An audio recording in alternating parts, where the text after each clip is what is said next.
Hello and welcome to Computology Academy, and today we are going to discuss about the agreement related to blue economy which has been agreed between India and France to create a roadmap related to blue economy. So what is blue economy? Blue economy is the economic activity or the economic benefits. Those are derived and those are dependent on the marine realm, oceans, right? And they may be transport of cargo and ferries, shipbuilding, fisheries, offshore oil and gas, renewable energy sources, coastal tourisms, whatever you say, those are related to the marine realm are called as blue economy. So in detail we will discuss why this roadmap has been created, what would be the benefits that would be derived by this for Indian economy, right? So let us start here. So this was in news just because India and France had agreed on the blue economy roadmap that will be created with the bilateral discussion as well as oceanic governance. Oceanic governance becomes very important because many of the nations are not respecting the rule of law. They are not respecting the UNCLOS, United Nations Convention on the Laws of the Seas, and because of this there is a kind of chaos in South China Sea, as we all know, and that is why this governance issue is also very important. Right now S. Jaishankar, our Minister of External Affairs, on a 3-day visit to France, and there he talked for this matter with his counterpart, and thereafter they had agreed to create a roadmap for the blue economy and oceanic governance. And in this they have also agreed to contribute to the scientific knowledge, scientific know-how about the marine realm, because it will help for the oceanic conservation.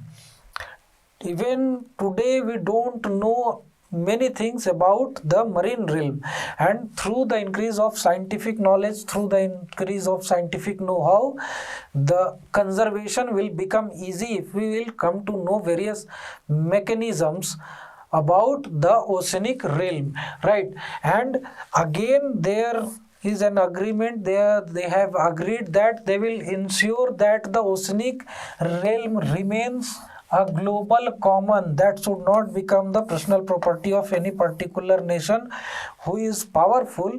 Rather, it should be governed based on rule of law, not through coercion or muzzling out the smaller nations like it is being done by China with Vietnam, Indonesia, Japan, etc. various nations who are in vicinity with the South China Sea, and they also claim a part of South China Sea, right? So the roadmap encompasses the maritime trade. Maritime trade is a very important thing because nowadays most of the international trade is done through maritime trade, maritime routes, right? And that is why it needs to be enlarged, it needs to be enhanced. Technological advancement is still possible there over, and nowadays as we witness that various large size vessels are being constructed, created to enhance the maritime trade, international trade, right? As well as they will also enhance the maritime trade through the freedom of passage, etc., and through not allowing any particular nation to be authoritative on any maritime trade route, right? Next is naval industry. Naval industry is the shipbuilding, and here also there will be technological advancement, more advanced ships would be constructed. Next is fisheries. Fisheries is a source of livelihood and income for coastal people since ancient time. Since time immemorial, the people are doing the fishery work to ensure their livelihood and their income. There may be commercial fisheries, there may be subsistence fisheries, any type of fisheries could be there. Next is maritime technology development. Again, the maritime technology development is needed because it will enable the people to harness various resources from the maritime, right? It may be polymetallic nodules, it may be gas hydrates, it may be non-conventional energy sources, that may be from wind or solar or geothermal, or it may be tidal. Various non-conventional energy sources could be derived from here, as well as the technological advancement may ensure to harness the gas and oil also. So this kind of technology development will further boost the blue economy. Next is scientific research. Scientific research is needed in the biotechnology, in the preservation and the conservation of the environmental condition of the maritime regions, as well as developmental of work of the coastal regions. So here again scientific research will be done bilaterally between India and France, right? Next is integrated coastal management. Here what will be done, the development of the coastal regions will be ensured along with environmental conservation. The pollution should be restricted, however the development, economic development should be ensured. Next is maritime ecotourism. Nowadays many of the people are very fanatic about the maritime ecotourism. They want to visit the coral reefs, scuba diving, etc. Various things are being developed, and again the development of this will increase the income of any region where there is possibility of maritime ecotourism. Next is inland waterways. Inland waterways will ensure the movement of large size vessels along the river channel. They will enter the river channel through the mouth of the river from the coastal region, and they will navigate inward. This will reduce the transportation cost as well as the carbon emission, and it will conserve the environment. So the technological development and know-how will be increased in these fields, and thereafter the blue economy will be developed. And here what are the intended goals? So the intended goals is that the blue economy as a driver of the progress. Till now the land based or the continent based economy were the driver of the progress, through which the GDP was being increased.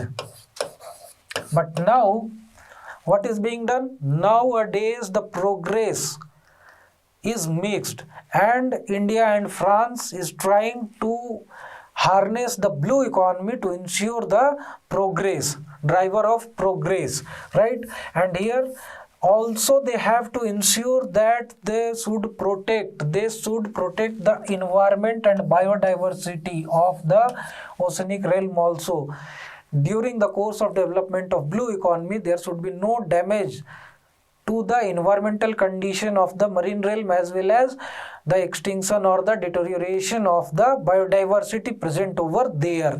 That should also be their focus. Next is why there is shift in the focus nowadays. So there is shift in the focus nowadays mainly because the continental landmass is running out of natural resources. If we talk about the energy resources, then till the year 2100 AD, the natural resources for the energy may get extinct, and oil will get extinct more faster than that of coal, and that is why there is need of switching the energy resources from conventional energy resources to the non-conventional energy resources, so that we should ensure that the coal and other petroleum fuels should last longer than the estimated time which will be there at the current pace of consumption. That is the need of the hour. And next is that the resources is going to be the marine realm. Next source of resources is going to be the marine realm, because from the marine realm various non-conventional energy sources will be possible over there, as we have discussed, as well as metallic resources can also be harnessed from there, and livelihood resources like fisheries, thereafter seaweed, superfoods, etc. can be also derived from there. Next is fisheries. It is one of the most focused point, because in the development of blue economy, fisheries is going to work as the vital economic activity. And it is not the case with India only, but all those countries which are having long coastline, right? And if we consider about India, then India ranks second in the aquaculture, that is the freshwater fisheries, as well as India ranks third in the production of marine fisheries, right? And that is why India is focusing on the fisheries more than the other things in the development of blue economy. However, they are focusing on the ecotourism, etc. also, but it is one of the pivot in the development of the marine economy, that is the blue economy. And in India, 14.5 million people get their employment directly through the fisheries work, right? And this sector contributes 1.07% to the GDP, that is 334.41 billion rupees, not dollar. Don't consider it dollar, otherwise it will be very huge amount if you will change it to rupee, convert it to rupee. So it is 334.41 billion rupees. That amount of income was generated by Indian fisheries sector during the financial year 2021. This is the estimate. And food security will also be ensured for the coastal people. Many of the coastal people derive their livelihood from the fisheries. They may be doing the commercial fishing work, they may be doing the subsistence fishing work, whatever they need to be used for their own family, they will use it, and rest of the amount of the fish they will sell in the local market, and they will purchase the grain out of it, and through this process they ensure their subsistence, right? And what kind of other resources can be harnessed from the marine sector, blue economy? So here polymetallic nodules is one of the major thing. Those are the nuggets, metallic nuggets. Those have got spread, those have got precipitated in the abyssal plain in the oceanic region, and these can be harnessed, and from here various precious metals like gold, magnesium, cobalt and other rare earth metals can be extracted, which will be a boost for the economy, right? And next is the energy resources. Energy resources, if we talk about the conventional energy resources, then petroleum, gas hydrates, these can be extracted. As well as if we talk about the non-conventional energy resources, then it may be wind energy, it may be tidal energy, it may be solar energy, it may be geothermal energy. So such kind of non-conventional energy sources can be harnessed from the blue economy, from the marine realm, which will prove to be a boost for the Indian economy, because it will reduce the carbon emission also, it will curtail the climate change also, it will ensure the environmental conservation also, as well as it will ensure the economic security, energy security, etc. Because India is still importing more than 67% of its energy requirement from abroad, and this will development of the blue economy and the use of the energy available over there will ensure the preservation of the forex reserve also, and that is why it becomes very important. But during this process we should also ensure some of the major things that is coming under the umbrella topic of blue justice, because the marine resources, the oceanic realm is a global property, not a personal property of any nation. The international water resources should be used and should be equally distributable. Equal distribution should be ensured, and that is why there should be tenure of access. And who will ensure the tenure of access? ISBA, International Seabed Authority, headquartered in Kingston, Jamaica, which has been established under the UNCLOS, United Nations Convention on the Laws of the Seas. However, many of the nations, mainly China, does not respect it, and they claim the whole of the South China Sea, which is also being claimed by various other nations like Vietnam, Indonesia, Japan, etc. Right. Next is food security. So the food security should be ensured for the coastal people as well as the people living in the vicinity of that resource rich region. Next is gender equality. The benefits of the blue economy should be distributed between the males and the females equitably, right? That is also an important thing. Next is small scale fishers. Their livelihood should not be hampered. If we use the mechanized trawlers near the coastline, then the availability of the fish near the coastline will be reduced, and this will hamper the livelihood of the small fishermen. That is why there should be some demarcation that the mechanized trawlers should not be allowed to fish near the coastal region, right? And next is environmental justice. These developments should not cause any environmental degradation of the coastal region, because of which the livelihood and the life of the coastal people should not be threatened, right? Next is economic benefit. The economic benefit, the pie, should be distributed equitably between the different stakeholders, like the nation in the vicinity of that resource rich region, the people living in nearby that region, as well as the investors, right? Next is socio-cultural impact. So there should not be socio-cultural impact on the people who are living in vicinity. Many of the islands are inhabited by the tribals, so their socio-cultural identity should not be damaged, should not be hampered because of the development of blue economy. Next is ecosystem services. So the ecosystem should not be disturbed, should not be hampered with the development of blue economy. The fishing should not be so harsh or damaging to the local ecosystem that some of the species get extinct and the whole ecosystem gets disturbed. So such kind of things should be kept in mind. Next is human rights should be ensured, because if we go on to develop the coastal economy, then some of the coastal people may have to get relocated, may have to get displaced.